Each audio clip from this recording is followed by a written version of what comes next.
Selamat pagi dan salam sejahtera untuk kita semua. Terima kasih atas kehadiran Bapak dan Ibu pada rapat koordinasi yang diselenggarakan oleh Kementerian PKP. Dengan mengangkat topik tunggal yaitu strategi membangun ketahanan nasional melalui penyediaan rumah layak huni dan terjangkau. Seperti kita ketahui bersama, rumah bukan sekedar bangunan fisik, tapi merupakan fondasi kehidupan. Keluarga yang memiliki tempat tinggal layak akan lebih produktif, sehat, dan menjadi unit masyarakat yang stabil. Namun realita di lapangan menunjukkan bahwa kita masih menghadapi backlog perumahan yang sangat tinggi. Kondisi ini menjadi isu strategis yang berkaitan erat dengan ketahanan nasional. Oleh karena itu, mari kita bahas dengan fokus terbuka dan mencari langkah-langkah konkret yang dapat segera kita tindak lanjuti. Untuk mengawali, saya persilakan Ibu Menteri PKP untuk menyampaikan data terkini serta upaya penanganan yang sedang dilakukan terkait backlog perumahan. Setelah itu dilanjutkan oleh Ibu Destia, mewakili Kementerian Keuangan mengenai aspek pembiayaan, karena ini adalah urat nadi program kita. Saya persilakan. Terima kasih Pak Erans. Data terakhir menunjukkan blocking perumahan masih berada di angka 12 juta unit. Ini angka yang sangat besar dan harus kita lihat sebagai peringatan tanpa intervensi serius, jutaan keluarga Indonesia akan terus kesulitan memiliki rumah layak. Dampak dari blocking ini tidak sederhana. Ia bisa memicu masalah sosial seperti meningkatnya kawasan kumuh dan menurunnya kualitas hidup masyarakat. Dari sisi ekonomi, keluarga yang tidak memiliki hunian layak cenderung kurang produktif, dan dari sisi keamanan, pendapatan kepadatan permukiman yang tidak sehat bisa menimbulkan kerawanan sosial. Kementerian PKP saat ini telah menjalankan berbagai program, di antaranya pembangunan rumah subsidi melalui fasilitas likuiditas pembiayaan perumahan atau yang biasa disebut FLPP, bantuan stimulan perumahan swadaya atau BSPS, serta subsidi bantuan uang muka atau SBUM. Namun tantangan tetap ada, keterbatasan lahan, keterbatasan anggaran, serta masih adanya ketidaksesuaian antara kebutuhan dan ketersediaan rumah. Karena itu, kami menilai sangat penting adanya kolaborasi lintas sektor, pemerintah pusat, pemerintah daerah, pengembang, lembaga keuangan, hingga masyarakat. Semua harus bersinergi. Kami juga sedang mengupayakan percepatan konsolidasi tanah dan pemanfaatan lahan negara agar suplai rumah bisa lebih terjamin. Kami berharap melalui forum ini kita bisa mendapatkan masukan yang lebih tajam untuk menyusun strategi besar dalam mengurangi backlog sekaligus memperkuat ketahanan nasional kita. Terima kasih, Bu Menteri, atas paparan yang sangat jelas. Kita semua memahami bahwa betapa besar tentang backlog perumahan ini. Seperti yang disampaikan Ibu, masalah ini bukan hanya soal angka, tapi juga berkaitan langsung dengan kualitas hidup, produktivitas masyarakat, bahkan stabilitas nasional.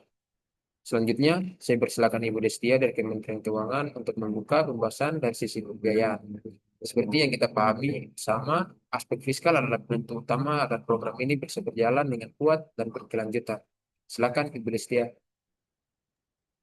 Baik, terima kasih atas kesempatannya Bapak Ernst dan Ibu Menteri Kementerian PKP. Benar sekali sebenarnya yang disampaikan kalau pemerintah kita ini sudah mengalokasikan anggaran yang tidak sedikit ya untuk sektor perumahan. Berbagai program tadi sudah dijelaskan, ada FLPP, BSPS, bahkan SBUM. Semuanya ini dirancang untuk membantu masyarakat kita, khususnya masyarakat berpenghasilan rendah agar memiliki rumah layak huni.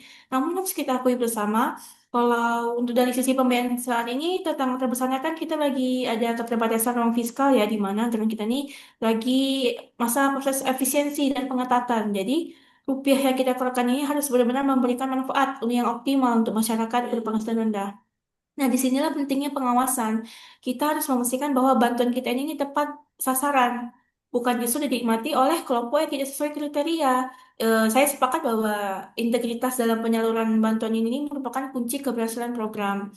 Selain itu, kami juga menyadari bahwa kepentingan terlibatnya sektor swasta ya, baik pengembang maupun lembaga keuangan. Jadi di sini kami terbuka untuk mendiskusikan berbagai skema insentif fiskal yang realistis yang bisa kita terapkan ya, misalnya keringanan pajak untuk pengembang, kemudahan akses pemodalan bagi bank penyelenggara KPR, atau bahkan kolaborasi dengan Kementerian Agraria dan Tata Ruang atau Badan Pertahanan Nasional dalam penyediaan lahan. Saya percaya di sini bahwa dengan adanya insentif yang tepat, lebih banyak pihak swasta tuh yang mau terlibat aktif gitu loh. Jadi hal ini juga bisa meringankan beban fiskal negara gitu, sekaligus memperluas jangkauan program. Bayangkan kalau sinergi ini berjalan dengan baik, pemerintah ini bisa hadir dalam regulasi dan dukungan pembiayaan, dan swasta ini bisa berperan sebagai pembangunan dan inovasi. Sementara masyarakat kita ini bisa memperoleh akses lebih luas untuk memiliki rumah. Jadi sekali lagi, kami dari Kementerian Keuangan ingin mengajak Bapak Ibu semua di ruangan ini untuk melihat program perumahan ini tidak hanya dari sisi bantuan masuk pemerintah. Jadi juga ada bagaimana cara kita menciptakan ekosistem yang sehat dan berkelanjutan. Kita diskusikan lebih lanjut ya. Bentuk insentif apa sih yang paling efektif, bagaimana mekanisme pengawasannya, serta bagaimana kita bisa memastikan bahwa program ini bisa memberi dampak yang nyata untuk masyarakat MBR. Gitu, Bapak. Saya sependapat dengan Ibu Destia. Dari sisi teknis, ada dua fokus utama yang sedang kami dorong dari Kementerian PKP. Pertama, standarisasi konstruksi. Kami berupaya menghadirkan desain dan metode pembangunan yang lebih efisien, sehingga biaya bisa ditekan tanpa mengorbankan kualitas maupun keselamatan.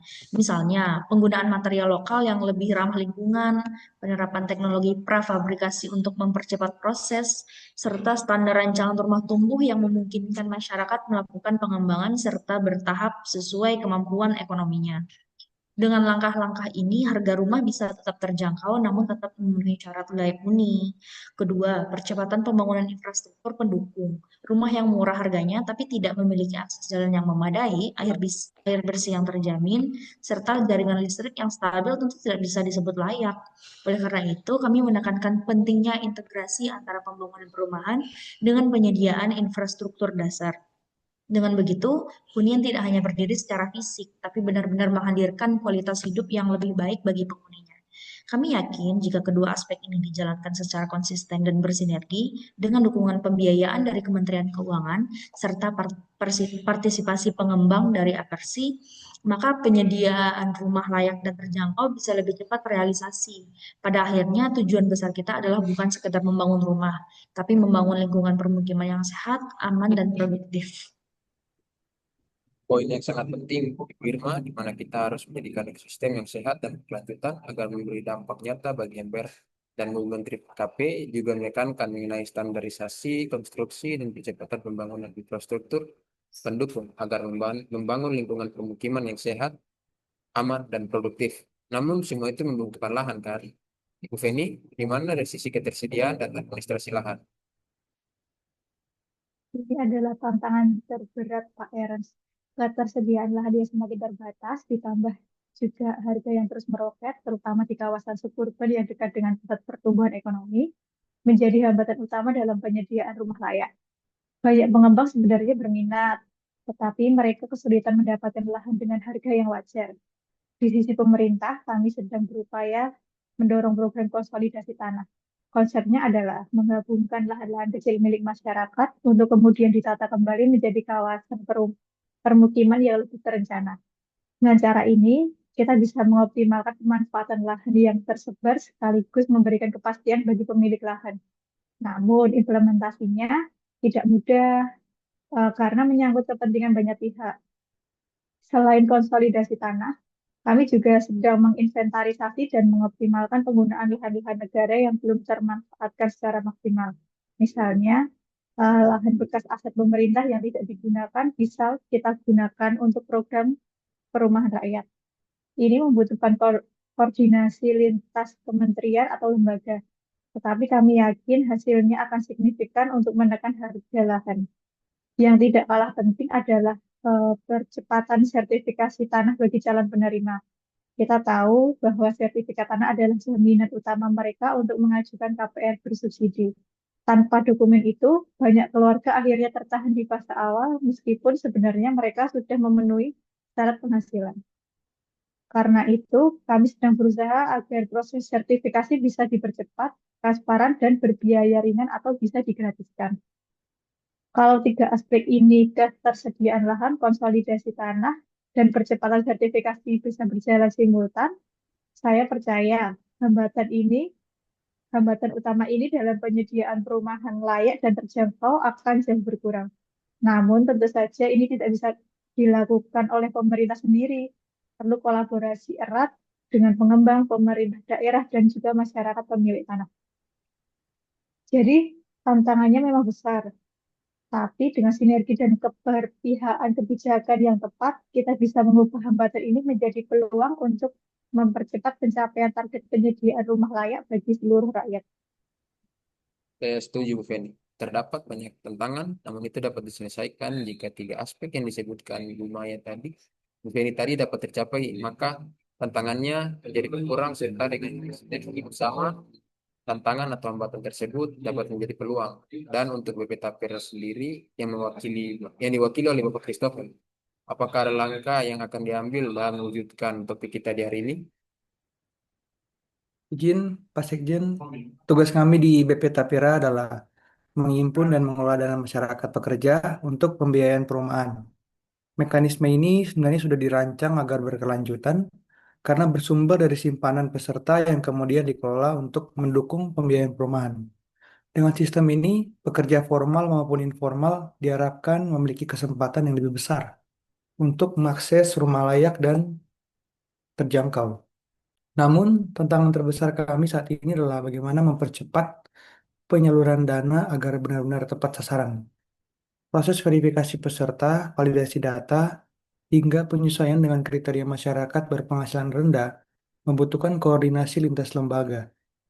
Tanpa data yang akurat, risiko salah sasaran cukup tinggi, dan itu dapat mengurangi kepercayaan publik terhadap program ini. Kami juga menghadapi tantangan dalam menjangkau kelompok pekerja informal. Mereka seringkali tidak memiliki bukti penghasilan yang jelas, padahal secara kebutuhan mereka sangat layak menerima manfaat. Disinilah kami sedang berupaya merancang skema yang lebih inklusif, misalnya dengan menggunakan data transaksi perbankan, koperasi, atau catatan keuangan usaha mikro sebagai dasar penilaian kelayakan. Selain itu, kami berkomitmen agar dana yang terkumpul bisa diputar dengan cepat, sehingga manfaatnya segera dirasakan. Untuk itu, kami terus menjalin kerjasama dengan pengembang, pemerintah daerah, dan pihak swasta lainnya. Harapan kami setiap rumah yang dihimpun benar-benar kembali dalam bentuk manfaat nyata, yaitu rumah layak bagi keluarga pekerja, khususnya mereka yang berpenghasilan rendah. Ke depan, kami ingin memperkuat transparansi dan akuntabilitas dalam pengelolaan dana, bukan hanya agar penyaluran tepat sasaran, tetapi juga untuk menumbuhkan kepercayaan peserta. Karena pada akhirnya, keberhasilan Tapera sangat bergantung pada partisipasi aktif pekerja dan keyakinan mereka bahwa dana yang mereka setorkan dikelola dengan aman, profesional, dan memberi manfaat langsung bagi mereka. Sekian, Pak Sekjen. Baik, izin Bapak Ibu sekalian, saya kira saya sangat mendukung ya usulan Bapak Kristo. Tapi tentunya sebagai pengembang ingin sekali berkontribusi lebih besar dalam penyediaan rumah untuk MBR. Tapi realitanya itu tidak seperti hal lain. Biaya material juga terus meningkat, biaya tenaga kerja, tambah lagi perizinannya juga berlapis-lapis, membuat harga pokok rumah juga sulit ditekan. Sebenarnya sudah kami upayakan untuk melakukan efisiensi dari desain sampai ke material, tapi akhirnya beban regulasi dan biaya tambahan itu justru yang tidak bisa dikendalikan. Jadi kami tidak bisa menawarkan harga yang terjangkau tanpa memberikan kualitas. Oleh karena itu, kami sangat membutuhkan insentif jelas dan keberpihakan dari pemerintah ya. Misalnya keringanan PPR untuk penerima MBR, skema subsidinya tuh lebih jelas, dan bahkan dukungan dalam bentuk percepatan perizinan. Jadi prosesnya itu bisa memakan yang tadinya memakan waktu berbulan-bulan jadi bisa lebih ringkas lagi dan bisa dibuat lebih terintegrasi dan transparan. Nah, adanya kepastian insentif dan percepatan proses ini justru membuat banyak unit dan segmen MBR ini. Jadi kami optimis jika dukungan kebijakan ini bisa berjalan konsisten. Kuantitas rumah juga bisa kami bangun meningkat 2 kali lipat, bahkan 3 kali lipat dalam 5 tahun ke depan. Ini bukan untuk pengembangan saja, tapi juga mempercepat pencapaian target nasional terkait penyediaan rumah layak bagi seluruh rakyat ya. Jadi sekali lagi kami sangat mendukung integrasi antara penyediaan rumah dengan peningkatan kapasitas ekonomi masyarakat seperti yang disampaikan Pak Kristo tadi. Tapi di sisi lain kami juga berharap adanya dukungan melalui kebijakan yang nyata. Dengan gitu keberlangsungan program rumah ini bisa benar-benar tercapai, bukan hanya wacana saja. Terima kasih. Saya kembalikan ke Pak Sekjen. Baik, saya rasa apa yang telah disampaikan oleh Bapak Ibu sekalian sangat memberikan solusi untuk ke depannya. Kita dapat berkolaborasi bersama dalam memecahkan masalah ini. Terima kasih untuk semua masukan yang sangat berharga. Saya melihat ada beberapa klaster masalah besar seperti pembiayaan, lahan, dan pemberdayaan. Dan solusinya adalah berkolaborasi. Mari kita rumuskan rekomendasi aksi. Yang pertama, Satgas Terpadu. Membentuk Satgas yang beranggotakan kita semua yang ada di sini untuk menyederhanakan perizinan dan memantau realisasi proyek. Yang kedua, insentif swasta. Kemenkeu dan ATR BPN akan mengkaji draft insentif fiskal dan kemudahan akses lahan untuk pengembang yang proyek FR-nya di atas 50%. Yang ketiga ada pilot project. Kita mulai dengan satu proyek percontohan di satu kabupaten atau kota untuk menerapkan model kolaborasi ini sebelum direplikasi secara nasional. Apakah kita sepakat? Sepakat, sepakat. Sepakat. Sepakat. Baik-baik. Saya minta masing-masing perwakilan untuk menyusun draft action plan detail dari rekomendasi ini dalam waktu 1 minggu. Kita akan jadwalkan tindak lanjut untuk presentasi draft tersebut. Dengan sinergi antar kementerian dan dukungan swasta, saya yakin kita bisa mewujudkan ketahanan keluarga dimulai dari atap yang layak.